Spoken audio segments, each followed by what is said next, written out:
Namaste, Sat Sri Akal, Adab. I'm going to play a little bit of KBC over here, Kaun Banega Crorepati, and I need a applicant for that. May I invite this young lady out there to come here and play KBC with me? Yes, madam. Sitting on the second. Yes, madam. Please come here and play a small 3 seconds KBC with me. And you all know the rules of KBC. In KBC, if you fail, you don't get a prize. And you are asked a question, and the participant has to give the answer. In this particular case, the answer will be given, and she'll be asked to perform again, and you'll find that she'll fail. And even for failure, she's going to get a prize. What's your name, young lady? My name is Alka. Alka. And where are you working, Alka? I'm working in Indian Oil, Mathura. Wonderful. Alka, you have opened a matchbox many times in your life? A Matchbox. Matchbox, You have. You have never seen a transparent matchbox in your life. I'm showing you one. Okay, and I'll show you how to open it. 1, 2, 3. I'll close it. And when I count, no, she doesn't need that. She doesn't need that. You just return it. Just return it. You don't need it. When I count 1, 2, 3, you're going to open it. And your time starts now. 1, 2, 3. I'm sorry, your time is up because I have only 25 minutes. Okay? Don't go away. For not performing, I give you a prize on how to lead low-carbon lifestyle, because the last presentation was very shocking and you need to change your ways very quickly. And you also need to learn how to organize these conferences with a smaller waste footprint and water footprint. Okay? Thank you for coming here. What was the message in this game? That the time for business as usual approach is gone. We have been all taught to open Matchbox in a particular way. But now the time has come to learn to open the Matchbox differently. So what am I hinting at? The challenges were beautifully articulated by Mr. Chakravarti and Mr. Johri in their respective presentation.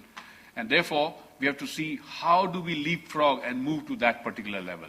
And hopefully in my presentation, I'll be talking about what we have been doing in ITC in the last 24 years. We read the writing on the wall 24 years back when the industry was still not glued onto these issues.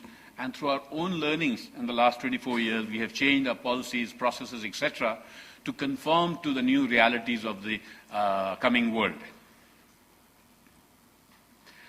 And I belong to hotel industry, and the hotel industry is in a very pivotal position because in the hotel industry, people from all walks of life come to our hotels.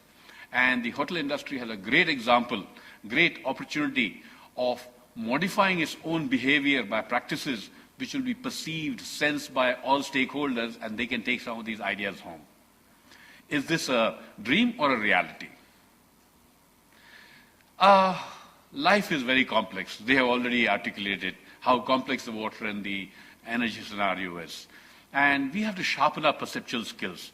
I know what you're thinking is not right, and sometimes pictures, give a wrong picture. And therefore, the angle from which the picture is taken is very, very important. So how do you sharpen your perceptual skills so that you identify the problem correctly and then try and solve the problem? ITC is perhaps the only company in the world which is water positive, carbon positive, solid waste recycling positive for the last 10, 12 years. What does it mean to be water positive? If a company consumes 1 glass of water, we produce 2 glasses of water. Are we magicians? We are not. What we try and do is that we don't focus on supply-side management. We focus on demand-side management. We try and reduce our consumption. Therefore, if you come to my office in ITC Green Center, Gurgaon, the world's first largest green building, there's no water in the urinal. It's a waterless urinal. We're saving 300 kiloliters of A category water for a C category need. But is that the size of the prize? No, it's not the size of the prize. The size of the prize is my friends who come to visit me, they use the urinal, they like the idea, they take it to their respective offices, and therefore the change comes in. So the point that I'm trying to make is that how do you make people sense it and feel it through your service design? And in ITC, we have done watershed management in area of 95,000 hectares. The figures that I'll be articulating and the figures that you see here, there's a time lag of 1 year. So please don't think that I'm giving you the wrong figures. Similarly, our afforestation program is an area of 1,25,000 hectares. And as of last week, 38.5% of our energy comes from renewable sources. We are already transitioning into a low-carbon economy. As part of our social responsibility, we have empowered 4 million farmers to enhance their productivity by empowering them with knowledge on best farming practices, meteorological forecasts, and pricing movement. And this has helped 4 million farmers to enhance their income by about 10 to 30%. We have created 52 million human hours of work, of which 50% constitutes of women. We believe in empowering women because if you empower women, then the focus will go on the girl child.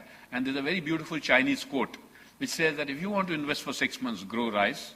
If you want to invest for 20 years, grow trees. And if you want to invest for 100 years, invest in education. We are a 100-year-old company, and we are thinking of the next 500 years.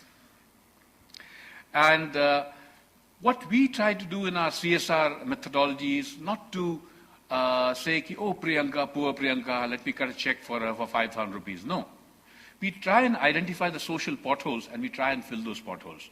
So if we have helped to upgrade or enhance the yield of 5 lakh buffaloes in rural India, we have found out what best practices will lead to that. So that the same farmer who was getting 2 or 3 liters of milk is now getting 5 liters of